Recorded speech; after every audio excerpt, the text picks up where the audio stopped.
नमस्ते, मैं संदीप कुलकर्णी आप सभी लोगों का स्मॉल वीडियो सेक्शन में स्वागत करता हूँ। आज का टॉपिक जिसके बारे में हम बात करने जा रहे हैं वो टूल लाइफ मॉनिटरिंग। पैटर्न और टूलबॉक्स के टूल लाइफ को मॉनिटर करना बहुत इंपॉर्टेंट होता है। कई बार हम नया टूलिंग बनाने के बाद उसकी तरफ ध्यान नहीं देते हैं और जब टूलिंग खराब हो जाता है या टूलिंग का लाइफ खत्म होता है फिर हमें काफ़ी सारे इश्यूज जैसे कि डायमेंशंस के इश्यूज, मशीनिंग के इश्यूज आ जाते हैं और जिसके वजह से हमें काफ़ी तकलीफ होती है। साथ में रिजेक्शंस या फिर कस्टमर कंप्लेंट्स भी आते हैं। तो इसके लिए हमें इस बात को ध्यान में रखना है कि किसी न किसी तरह से हमें टूल लाइफ को मॉनिटर करना, उसकी एक सिस्टम, उसका एक प्रोसेस हमें डिफाइन करना है और उसके तहत उस सारी प्रक्रिया को हमें एक सही तरीका उसका अडॉप्ट करना है जिसके वजह से ये प्रॉब्लम या ये मुश्किल हमें फेस ना करनी पड़े। जहाँ तक बात करते हैं हम पैटर्न की, नॉर्मली हम ये अज़्यूम करते हैं कि पैटर्न की लाइफ क्या होनी चाहिए। नॉर्मली कई बार हम 50,000, 75,000, 1 लाख, मतलब इट डिपेंड्स ऑन दी कौन सा मटेरियल आप इस्तेमाल कर रहे हो उसके ऊपर डिपेंड करता है। तो उस लाइफ को सबसे पहले आपको डिफाइन करना है कि मेरे इस पैटर्न की लाइफ क्या है या मेरे कोरबॉस की लाइफ क्या है। और उसके बाद हर 25% ऑफ उसके लाइफ के साथ में आपको उस पैटर्न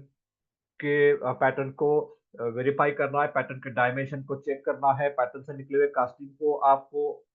चेक करना है, उसका लेआउट बनाना है और फिर उसके जो रिजल्ट आएँगे, उसके जो परिणाम आएँगे, उसको देखते हुए आपको आगे की जो प्रक्रिया है, वो आपको फ़ॉलो करनी है। जैसे मैंने बताया कि 25% के बाद आप हर 25% के ऊपर अगर पैटर्न और कोड वर्क चेक करते जाएँगे,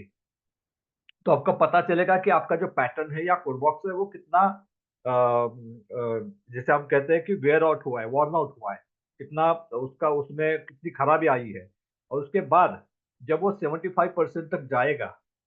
आपको लगेगा कि मैंने जो लाइफ डिफाइन किया उसके 75% आप जब चेक करेंगे तो उसके बाद आपको रीऑर्डर करना है, क्योंकि नया पैटर्न बन के वो वापस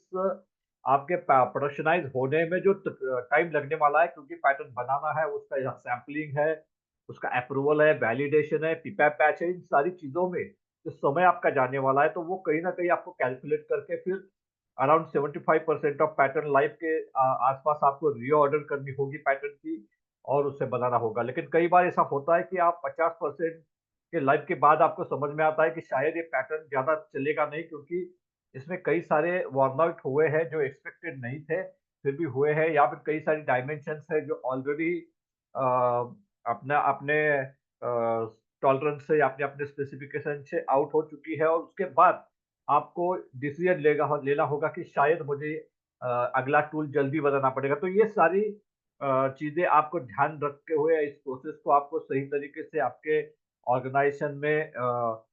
सेट करनी होगी, ताकि जो प्रॉब्लम्स है टूल के कारण आने वाले प्रॉब्लम उनसे आप कम कर सकें, उससे आप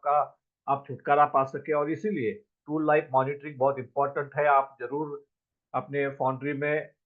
इस बात को ध्यान में रखिए कि टूल लाइफ मॉनिटरिंग कीजिए, उसकी लाइफ पहले डिफाइन कीजिए, उसको उसको मॉनिटर करती जाइए और फिर हर 25% के बाद या हर एक डिसाइडेड फ्रीक्वेंसी के पास उसको